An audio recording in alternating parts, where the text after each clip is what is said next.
Hello everyone, my name is Edgar Espural, acting coach and filmmaker, and today I'm gonna give you the 5 no's for debutant actors. So first, do not spend money on cameras. And I know what this means. Does it mean that I shouldn't look beautiful? I mean, it really is important to see the lighting. It really is important to see your face, somehow a little bit of your body until your chest maybe, but it's not big deal if you don't have the best quality. Because in the end, you are not a filmmaker, you're an actor, and what you're supposed to do well is act well. Because what's important is to see how you act in front of the camera, not if you look beautiful, not if you have the best frame. Trust me, when you want somebody to play in your films, you don't care that much if he looks beautiful, if he has the best lighting or the best frame. What you care about as a filmmaker is to see how he acts in front of the camera. No, number 2. Do not spend money on your beauty. I mean, if you want to do it for yourself, why not? I do it like I like putting some cream every single morning and night. I like to use sunscreen every day. I like to have my beautiful calls, but I mean, in the end, you don't have to look beautiful to get a role. You don't need to work with producers, directors, casting directors who only see actors because of how beautiful they are. You deserve to be observed by people who see your talent, who see your personality, and how you're engaged with the character. Somebody who actually can propose something interesting for the narrative. Of course, when I think of Anne Hathaway and Chris Evans, oh my God, I know that they look like they were created by the gods. Actually, they were. They actually were. But you don't have to look like them. You are very interesting already. Your face is unique in this world, and you don't have to look beautiful for them. So do not invest money on looking beautiful for the industry. So no, number 3. Do not stick to only one acting technique or one professor. So when I first started, I was so fucking in love with Stanislavski, and I still am somehow. Knowing about the background, knowing about the physical activities, and then I discovered Stella Adler, and then I discovered Lee Strasberg. Sanford Meisner, I'm not a great fan of his. However, I know that his work, his technique actually works very well for some actors. So when I found out about this, I just realized that there's no necessity to stick to just one actor's technique. Actually, in this moment of my life, when I'm an actor, I use different techniques. I just trust my instinct and I start looking for what actually stimulate me so that I can get where I want to get.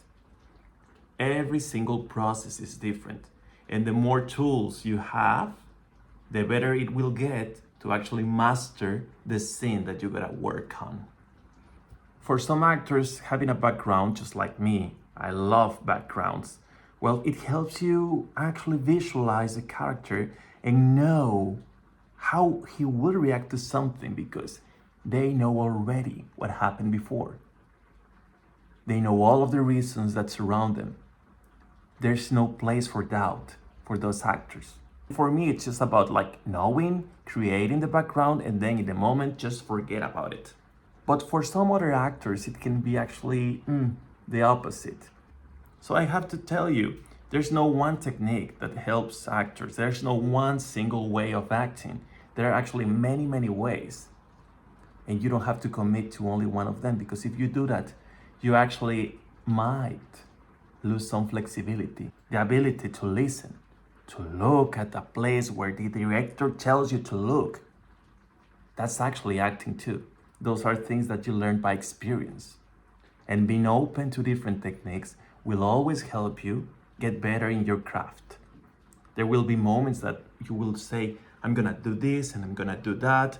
I remember that for one character, I created a solid background specifically. And when I was in scene, I just had to follow what the director was telling me to do. It didn't help me at all to have that background, but I didn't arrive there with no preparation. Then I was able to actually get rid of that and let the director direct me. And that's also a great thing about acting, that you don't have to do only one technique that you don't have to do whatever you thought that you were gonna do. You have to listen a lot. You have to be able to be ready for anything that can happen in the shooting. So I would tell you again, do not commit to only one acting technique. No, number 4. Do not beg. I mean, I know that Anne Hathaway was so eager to do Andy Sachs for The Devil Wears Prada, and I think she sort of like wrote her name or wrote something on a rock so that they actually pick her, because she was, I think, that like the number 10th actress that they were thinking of to play the role of Andy. I think that was really brave of her, and I actually admire that she followed her intuition. In my personal opinion, it's important not to show any desperation. You can show that you are interested in playing one character that you find interesting or creative, one idea, but there's no need to let them know that you actually want that role that much. If they see that, most of the time the reaction is, oh, he just wants fame. Oh, maybe he's not that good. If you tell them that you want to work with them because you admire them so much, you're making your job more personal. Sometimes that can work, and if that comes from a genuine place, from your heart, that's all right. But what's most important there is to show them that you are there to collaborate, that you see this as your job, that you're not seeing this as an opportunity to stand out from the crowd, that you want fame, that you want popularity. They don't have to know all of that. They will know once they see your work. Remember, this is work.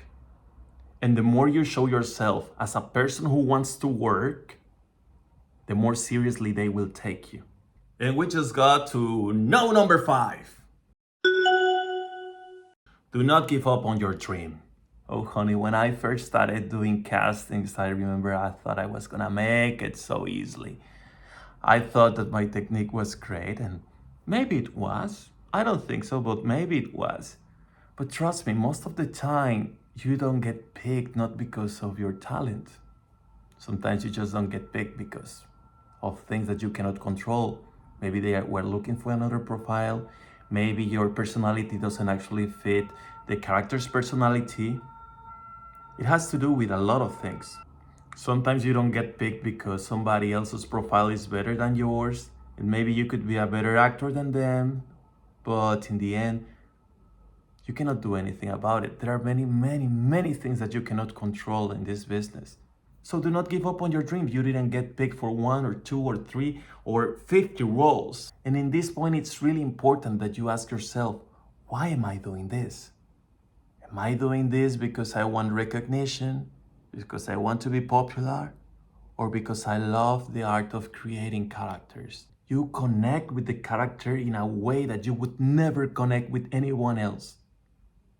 And you know that that life that has probably nothing to do with your own life is related to one part of your heart. And that feeling, oh my God, that's addictive to me. That's the reason I keep acting. I still act because of that feeling. It's so addictive to me. If your intentions of being an actor is just to get recognition or popularity, then you might get frustrated very easily. Remember, you don't have to fit into categories. You don't have to fit into one profile all the time. And I know that the industry can be really, really frustrating because the industry always wants you to fit one category. But you don't have to, trust me. There are more and more independent filmmakers who want to do something interesting and who would find your face very interesting because your face is unique, your voice is unique. And also, the more you act, your techniques becomes more and more yours. You should go on. Don't give up. You're important. Your face is interesting. Your voice is interesting. And there's no one else like you in this world. So, keep going. Do not give up on your dream. And do not forget to subscribe to my channel. I am Edgar Spurall, acting coach and filmmaker. Bye-bye.